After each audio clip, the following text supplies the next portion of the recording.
The Gnostic Gospels, a collection of texts discovered primarily in the Nag Hammadi Library in 1945, offer an alternative perspective on early Christian thought. Unlike the canonical texts of the New Testament, these writings often emphasize esoteric knowledge, gnosis, as the path to spiritual enlightenment. Gnosis, derived from the Greek word for knowledge, refers not to intellectual understanding, but to a direct, experiential insight into the divine. This spiritual knowledge was seen as the key to transcending the material world, which Gnostics often viewed as a flawed or illusory realm created by a lesser deity, often referred to as the demiurge. Gnosis emphasized the divine spark within each individual, which could be awakened through inner revelation and spiritual practice. This concept stood in contrast to the external authority of institutionalized religion, offering a deeply personal and transformative path to salvation. Among the most notable of these texts are the Gospel of Mary Magdalene, the Gospel of Judas, the Gospel of Truth, and the Gospel of Thomas, which provide unique insights into the roles of key figures and the nature of salvation. These Gospels challenge traditional narratives, inviting readers to explore themes of self-discovery, spiritual liberation, and the hidden truths of existence.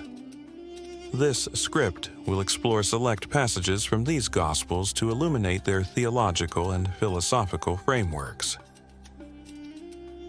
The Gospel of Mary Magdalene positions Mary as a central figure among Jesus' disciples. In this text, Mary is portrayed as possessing profound spiritual wisdom, challenging traditional patriarchal structures within the early church. Her role as a spiritual leader is emphasized through her intimate relationship with Jesus and her unique understanding of his teachings. Mary's knowledge extends beyond what is revealed to the other disciples, marking her as a figure of extraordinary insight and divine favor. The text also explores Mary's function as a mediator of esoteric wisdom, addressing themes of the soul's journey, spiritual liberation, and the transcendence of material attachments. Her dialogues with the other disciples highlight her role as a teacher and guide, despite resistance from figures like Peter, who question her authority due to her gender.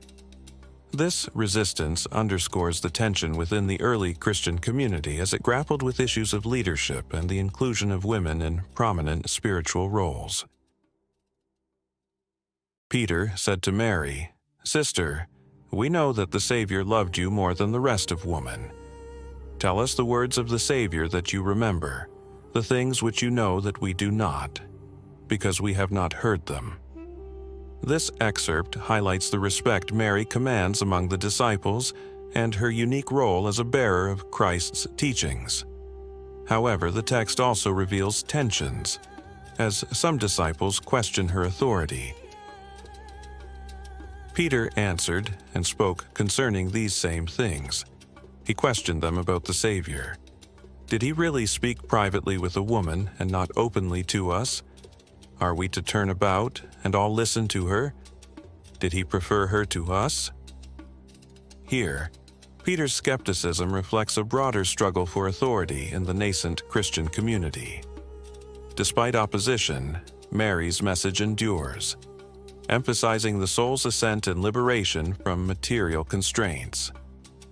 A central theme in the Gospel of Mary Magdalene is the soul's journey through 7 powers or figures it must overcome to achieve liberation. These figures represent various earthly and emotional attachments that bind the soul. Mary describes the soul's ascent as it encounters and transcends these obstacles.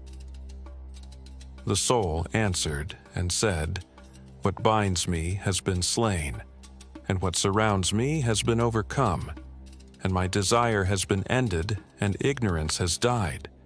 In a world I was set loose from a world, and in a type from a type which is above, and from the chain of forgetfulness which exists in time. From this moment on I shall attain to the rest of the season of the silence." The 7 powers the soul must pass through include darkness, desire, ignorance, zeal for death, fleshly wisdom, the false peace of the flesh, and the compulsion of the rageful wisdom. Overcoming these figures symbolizes breaking free from ignorance and the material world's illusions to achieve spiritual enlightenment. The Gospel of Mary Magdalene emphasizes the rejection of hierarchical structures, advocating instead for personal spiritual insight as the foundation of enlightenment. This text elevates the voices of women, particularly Mary, positioning her as a spiritual leader and bearer of esoteric wisdom. Central to its teachings is the soul's journey, which is portrayed as a process of overcoming material and emotional constraints. The soul's liberation is vividly depicted in its passage through 7 powers, each representing an obstacle to transcend in the pursuit of spiritual freedom and ultimate salvation. The Gospel of Judas presents a radically different view of Judas Iscariot, traditionally vilified as the betrayer of Jesus. Instead, this text portrays Judas as the closest disciple, entrusted with a profound and challenging task by Christ himself. Within its pages, the Gospel of Judas sheds light on cosmic themes and the nature of divine creation, offering a dramatic critique of traditional religious practices and institutions. One of the key elements in the Gospel is its description of a cosmic hierarchy and the role of lesser divine beings, particularly Saklas, a flawed and ignorant creator. This being is portrayed as responsible for the material world, which is seen as a prison for the soul. Judas, through his unique understanding and connection to Jesus, is depicted as the one who transcends this flawed creation, grasping the hidden truths of the divine realm. The text also provides striking imagery of the spiritual realm and emphasizes the concept of secret knowledge revealed only to the chosen. Judas is told mysteries about the universe, the fall of the divine spark, and the path to liberation. His role as a betrayer is reinterpreted as a necessary act to fulfill the divine plan, elevating him as a paradoxical figure of both darkness and enlightenment. Jesus said to Judas, "Step away from the others, and I shall tell you the mysteries of the kingdom. It is possible for you to reach it, but you will grieve a great deal." This passage reimagines Judas not as a traitor, but as an essential participant in the divine plan. Jesus' instruction suggests a deeper, spiritual purpose behind Judas' actions. Judas said to him, "What will those who have been baptized in your name do?" Jesus said, "Truly I say to you, this baptism will lead them astray." In this controversial statement, Jesus critiques the institutionalization of faith, suggesting that ritual without understanding can lead to spiritual stagnation. The Gospel of Judas consistently challenges established religious norms, emphasizing direct experiential knowledge over blind faith. The Gospel of Judas delves into the profound duality of betrayal and divine will, reimagining Judas as both a figure of darkness and an essential participant in the divine plan. This text critiques institutionalized religion, suggesting that ritual and doctrine can obscure the path to true spiritual understanding. Judas's relationship with Jesus is portrayed as paradoxical, highlighting the complexity of his role in the unfolding of cosmic and spiritual mysteries. The Gospel of Truth offers a poetic meditation on the nature of divine knowledge and the human condition. This text emphasizes the restoration of unity with the divine through the revelation brought by Christ. It portrays the human condition as one of forgetfulness and disconnection from the divine source, a state that can only be remedied through the awakening of gnosis, the deep, experiential understanding of spiritual truths. Christ is presented as the mediator who illuminates this path, guiding souls back to their original divine state. The text also delves into the concept of error, describing it as a force that leads humanity away from truth and into suffering.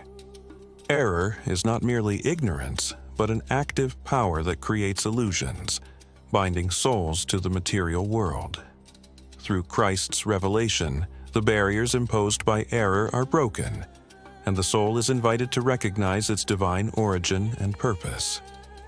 The Gospel of Truth employs vivid imagery, likening this awakening to the joy of a lost child being reunited with their parent, highlighting the profound emotional and spiritual restoration that comes with gnosis. For this reason, the error grew angry at him, persecuted him, was distressed at him, and was brought to naught. He was nailed to a tree, and he became a fruit of the knowledge of the Father. Here, the crucifixion is depicted as a transformative event, turning suffering into a source of enlightenment. The text often uses rich metaphors to describe the journey from ignorance to knowledge. He who has knowledge knows from where he has come and where he is going. He knows as one who, having become intoxicated, has turned from his drunkenness, and having come to himself has restored what is his own. This reflects the Gnostic emphasis on self-realization and the recovery of spiritual truth, framing salvation as an awakening. The Gospel of Truth employs the metaphor of ignorance as a state of intoxication, contrasting it with salvation as a return to sobriety and clarity. It portrays Christ as the ultimate revealer of hidden knowledge, bridging the gap between humanity and the divine. Central to this text is the restoration of the soul to its original, divine state, emphasizing enlightenment as a process of self-realization and reunion with the divine source. The Gospel of Thomas is a collection of 114 sayings attributed to Jesus, many of which diverge significantly from the canonical teachings found in the New Testament. Unlike narrative Gospels, the Gospel of Thomas does not recount the life, death, or resurrection of Jesus. Instead, it focuses entirely on his teachings, presented as a series of cryptic and paradoxical statements designed to provoke reflection and self-discovery. This text encourages a deeply personal approach to spirituality, emphasizing the idea that divine truth is not imparted through external authorities or rigid doctrines, but discovered within the individual. The sayings often challenge conventional religious practices and societal norms, urging readers to look beyond surface appearances and seek the hidden wisdom of the divine realm. The Gospel of Thomas also emphasizes the unity of the divine and the human, with many sayings pointing to the presence of the divine spark within each person. This recognition of inner divinity is presented as the path to salvation and enlightenment, a theme that recurs throughout Gnostic teachings. It is a text that invites contemplation and active interpretation, making it one of the most enigmatic and profound works in the Gnostic corpus. If you bring forth what is within you, what you bring forth will save you. If you do not bring forth what is within you, what you do not bring forth will destroy you. This passage reinforces the core Gnostic belief in self-discovery as the key to salvation. It suggests that the divine spark resides within each individual, and only by realizing and expressing this inner truth can one achieve spiritual liberation. Conversely, failure to do so results in stagnation and spiritual demise. The Pharisees and the scribes have taken the keys of knowledge and hidden them. They themselves have not entered, nor have they allowed those who want to enter to do so. This saying reflects a central Gnostic critique of religious leaders who obscure or withhold spiritual truths, preventing others from accessing the deeper understanding necessary for liberation. It underscores the text's emphasis on personal spiritual discovery over reliance on institutional mediators. Salvation, in this text, is framed as a journey of self-discovery and spiritual realization, independent of institutional authority or external validation. It advocates for a direct and personal connection with the divine, bypassing hierarchical structures and intermediaries. The Gospel of Mary Magdalene, Gospel of Judas, Gospel of Truth, and Gospel of Thomas each contribute unique perspectives to Gnostic theology. While they share a focus on esoteric knowledge and personal enlightenment, they approach these themes through different lenses, whether through the lens of individual figures, metaphors, or direct teachings. The Gnostic Gospels collectively emphasize salvation as a process rooted in personal knowledge and understanding. Rather than relying on external authority or institutionalized religion, these texts advocate for an inward journey toward self-discovery and spiritual realization. A shared critique of hierarchical structures runs through these writings, highlighting how rigid doctrines can obscure the path to enlightenment. Instead, they focus on mystical and esoteric teachings, encouraging a direct and personal connection with the divine. This overarching theme reflects the Gnostic belief in transcending material constraints to uncover the divine spark within each individual. Each of the Gnostic Gospels presents a unique lens through which to explore spiritual themes, reflecting the diversity of early Christian thought. The Gospel of Mary emphasizes harmony and the transcendence of the soul, portraying salvation as a journey of inner peace and liberation. In contrast, the Gospel of Judas engages with themes of conflict and paradox, particularly through Judas's role as a figure of betrayal and enlightenment within the divine plan. The Gospel of Truth adopts a poetic and metaphorical approach, focusing on the awakening of knowledge and the restoration of unity with the divine. Meanwhile, the Gospel of Thomas highlights a direct and personal insight into spiritual truths, emphasizing individual interpretation and the discovery of the divine spark within. Together, these perspectives offer a multifaceted understanding of Gnostic theology, showcasing both commonalities and distinctive elements in their approach to salvation and enlightenment. The Gnostic Gospels, exemplified by the Gospel of Mary Magdalene, the Gospel of Judas, the Gospel of Truth, and the Gospel of Thomas, provide a window into the diversity of early Christian theology. By exploring alternative narratives and theological insights, these texts invite readers to reconsider notions of authority, salvation, and the nature of spiritual enlightenment. They remain a testament to the rich and multifaceted tradition of early Christianity, challenging modern readers to seek their own paths to understanding